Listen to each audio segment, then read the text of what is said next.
Sir কালকে আমি আপনাকে সেলুনে ঢুকতে দেখেছিলাম। ও তাই নাকি? হ্যাঁ স্যার, আমার একটা জিনিস জানতে ইচ্ছা করছে। কি জিনিস? স্যার আপনার তো মাথায় চুলও নেই, আবার গালের দাড়িও নেই, তাহলে আপনি এই সেলুনে কি কাটাতে গেছিলেন?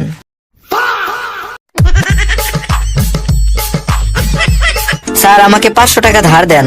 এই নে। স্যার আপনি আমাকে অনেক বড় উপকার করলেন, আপনার এই ঋণ আমি কখনোই শোধ করতে পারবো না। A few moments later. কিরে বল্টু, তুই না আমার কাছ থেকে 500 টাকা ধার নিলি, আর তো দিলি না, ফেরত দিবি কবে? আমি তো টাকা নেওয়ার সময় বলেছিলাম আপনার এই ঋণ আমি কখনো শোধ করতে পারবো না।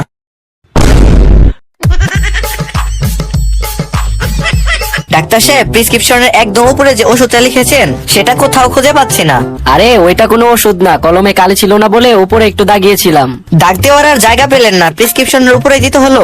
এই কারণে আমার 40-50টা দোকানে ঘুরতে হয়েছে। একজন বলল কাল আনিয়ে দিবে, আরেকজন বলল এই কোম্পানি বন্ধ হয়ে গেছে, আরেকজন তো বলেই বসলো এটা তো ক্যান্সারের ওষুধ, কার হয়েছে?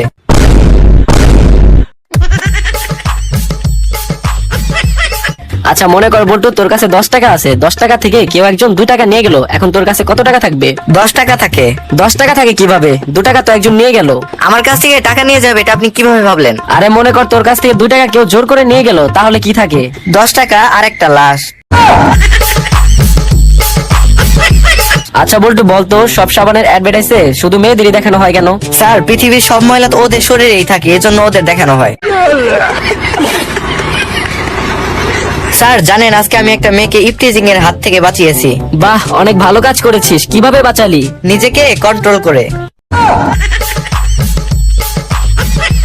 দেখো বাচ্চারা, বেশি ঘুমানো কিন্তু ভালো নয়। যেমন আমাকেই দেখো, আমি দিনে 8 ঘন্টার বেশি ঘুমাই না। কিন্তু স্যার স্কুল তো মাত্র 6 ঘন্টা, বাকি 2 ঘন্টা কোথায় গিয়ে ঘুমান?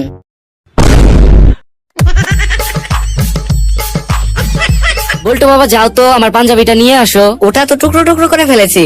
কেন কেটেছো কেন? বাবা পাঞ্জাবিরা নাকি 1971 সালে অনেক মানুষ মেরেছিল, তাই।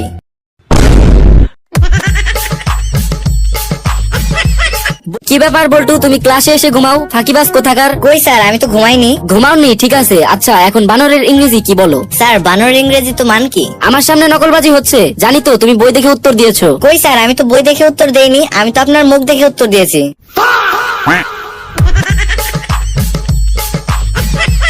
আমরা এত কষ্ট করে 6 থেকে 7 দিন ধরে একটা ভিডিও বানাই, কিন্তু সাবস্ক্রাইব করতে 1 সেকেন্ড সময় লাগে মাত্র। তবুও তোমরা সাবস্ক্রাইব করো না। আমরা তো তোমাদের কাছ থেকে আর কিছু চাই না, শুধু একটা সাবস্ক্রাইবই চাই।